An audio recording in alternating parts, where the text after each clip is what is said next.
Hi everybody.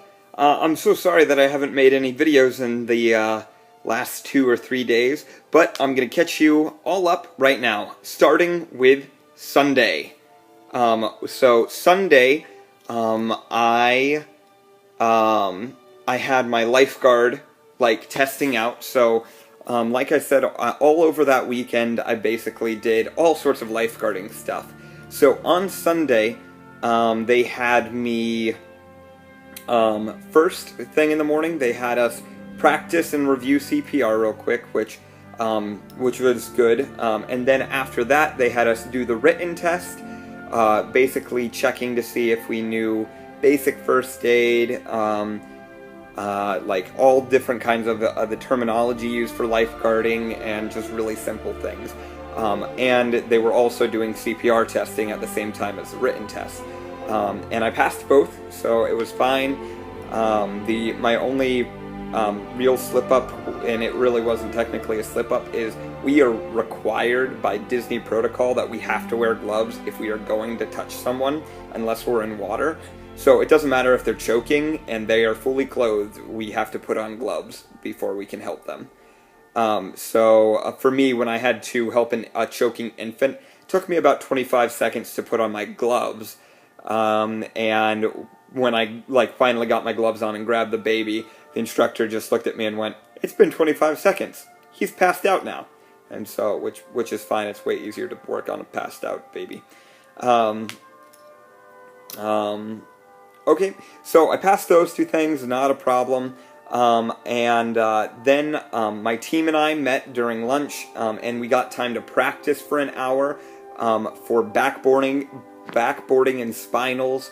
My team, I can't remember if I told you guys about them, but I'm going to tell you about them now. We have Paola, we have Sam or Samantha, we had Javier, and then there was myself.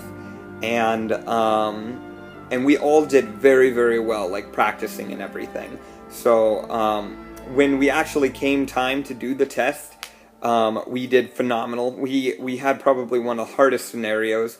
The teacher just kept throwing stuff at us. So we first had to spot a vat, which is basically a victim at the bottom of the pool, or what they are is it's a huge, big, plastic thing that just sits at the bottom of the pool. And if you don't see it within 10 seconds of scanning into the pool, you fail automatically and you can't be a lifeguard. And then after we found the vat, somebody started drowning, and Paola saved them. And then there was a spinal injury, or somebody came up with a spinal injury, and I actually assisted that, so that turned into a spinal backboard, which wasn't really, I like doing spinals. I think they're my favorite thing to do, and I'll probably never do one. I hope I never have to do one, because last year, in the entire United States, there was only 26 backboards or documented backboards that had to take place, and I don't even think any of them were for spinal. They were just to get a passive victim out of the pool, someone who's unconscious. Yeah, okay, anyways, then we had a choking infant who then passed out, and we had to do CPR and put an AED on. But anyways, long story short, we passed it. So I was like, woo! Which was great. Celebrate passing. I actually went to Buffalo Wild Wings with Darrell and LZ, two other guys who are lifeguards at Typhoon Lagoon, and we just went and had some food and just kind of celebrated being done with training for that first day. And that brings us to Monday, which I'll tell you about. I had my day off, and I couldn't have been happier about having a day off, because that 30 hours of lifeguard training can take a lot out of you. So I decided that I wanted to get acclimated with my future work site. So I decided to go to Typhoon Lagoon and just take my day and spend it there as a guest. And it was nice, low 70s, and I just spent my day pretty much either sitting out listening to Catching Fire on audio. I went on all the attractions, but my favorite thing is the wave pool because it pushes an 800,000 gallon wave every 90 seconds, which is pretty awesome. And it'll take you down, and I actually body boarded from where the wave pretty much starts to where it to shore, and it was just so cool. And then after I had that happen, I came home and everything, and I met up with Sally Ann, who is a girl from Belmont, the only other Belmont student who is at the DCP this semester, and we just wanted to see how each other was doing. So she's a face character, or a character performer rather, and so we just went to Hollywood Studios and went on a ride or two, and then came back because we both had work the next day. So which brings me to today. I went to Typhoon Lagoon for my first on-the-job training, which is basically just being at Typhoon and kind of getting very in-depth acclimated with everything there is to know about Typhoon Lagoon. So it was a pretty informative day. We went to every single lifeguard stand and had to look around and everything, see literally where we would scan the pool and scan the waters.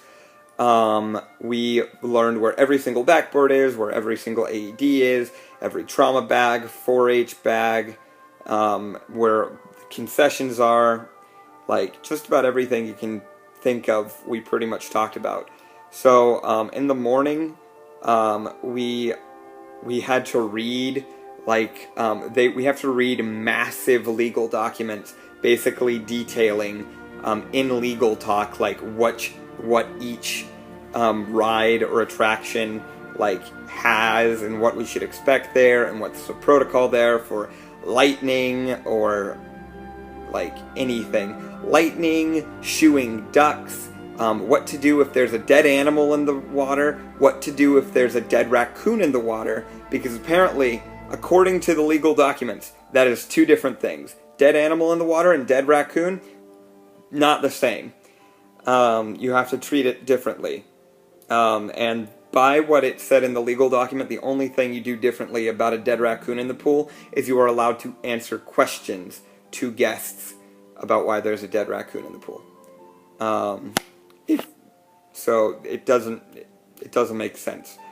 But yeah, that's pretty much everything we did. We read documents and we toured the park. So it was a little bit boring, but I was with Sam, who is in my group, for my lifeguard test and everything, so it was good to have a familiar face. And I just got home, I literally just walked in the door, and I'm exhausted.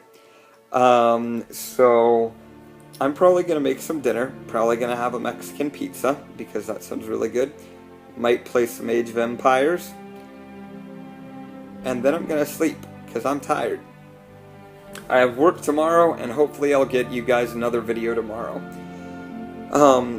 Yeah, if you have any questions or comments, please feel free to message me on Facebook. Otherwise, I hope all of you are doing well. I hope you all are having good days, and I will talk to you guys later. Bye.